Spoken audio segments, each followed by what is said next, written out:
Yeah, magandang umaga. So, grabe pa rin yung ulan hanggang ngayon. Ano bang bagyo to? Bagyong B, letter D na yung susunod. Sino pa ba? Sino ba yung current? Cruising, bagyong cruising. Grabe yung ulan, walang tigil, walang poknat. Oh, bumukas na naman. Grabe, ito na. Ginagawa mo. Sarap, sana walang baha. Masarap yung ganito kasi walang baha. Wala tayong madaan ng baha.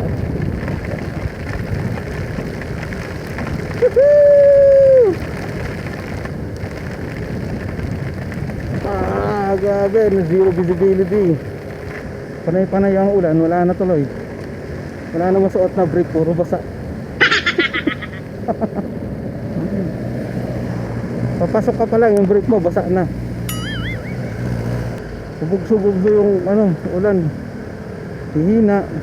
Kasi may bagong baryo, lakas ng ulan. Oh, zero visibility dun, oh. Saan makita?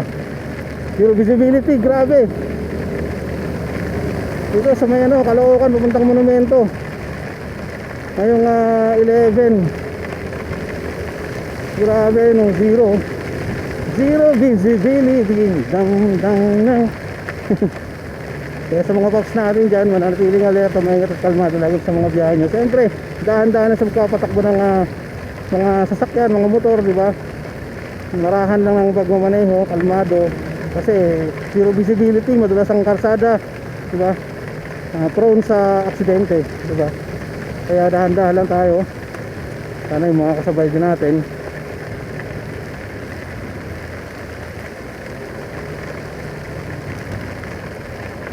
Grabe, baka baha na. At may baha na dito sa part na to. Hindi ko alam kung ano bumabaha dito. Sana wala tayong madaan ng baha. Sana lang, sana. Mataas ko na dito. Mataas yung tubig dito. Hanggang na.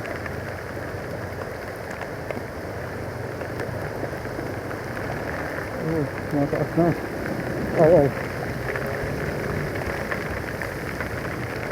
Grabe, lakas lakas ang ulan. Titig, baha na dito. Konti na lang, tataas na. Ano tayo? Oh! Nagpabasa. Ay! Puta ba? Shit! Hindi na kaya.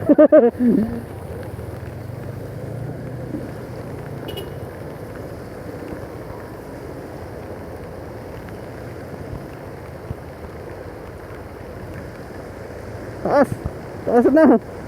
Ang sinasabi. Atras. Patay tayo dyan.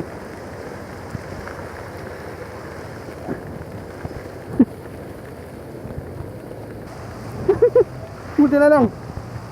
Ayun. Tuwan-tuwa pa naman ako magpaano. Buti na, naka-atras. Sorry. Ang taas na baka may ma-stranded doon. Tumaas, hindi na kami makaalpas. Kasi baka may tumaas lalo. Ando kami sa gitna, kawawa naman. Diba?